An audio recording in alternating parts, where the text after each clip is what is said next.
We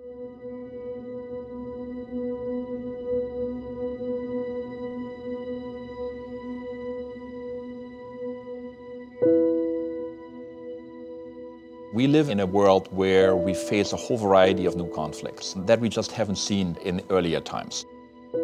The idea that we're going to defeat groups like the Islamic State or indeed the Taliban with standard military techniques is for the birds. Think about what's happening in the world today. No other time since the end of World War II have we seen as many refugees and internally displaced persons than we do today. Of course, more important than just keeping people alive and keeping them fed is actually resolving the crises so that they can go home again. We're launching the Pearson Institute for the Study and Resolution of Global Conflicts with a $100 million gift, with the goal of creating the place where leading academics and policymakers can come together to create new, innovative solutions to the resolution of global conflicts. The reality is that what we're now dealing with is a fantastically complex web of public policy, of military, and indeed of economic challenges. When I was told about the establishment of the Pearson Institute, I was particularly interested because of the legacy of economic work that the University of Chicago has got. There has always been a commitment to thinking carefully, according to rigorous analytical methodology, thinking carefully about social science problems.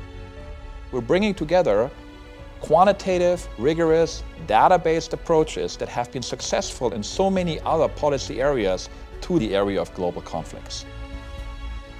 The timing of this endeavor is so key.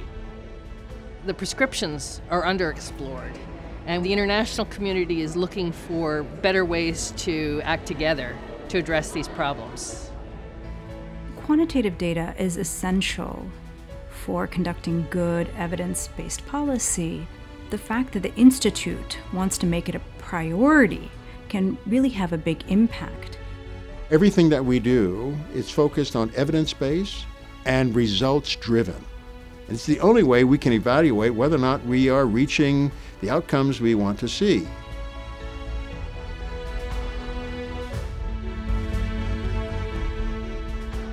Now is the time for the Pearson Institute.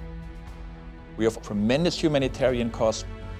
We have a new generation of scholars that use data, that use experiments, that use modeling at a level of sophistication that we just haven't seen even 10 or 15 years ago.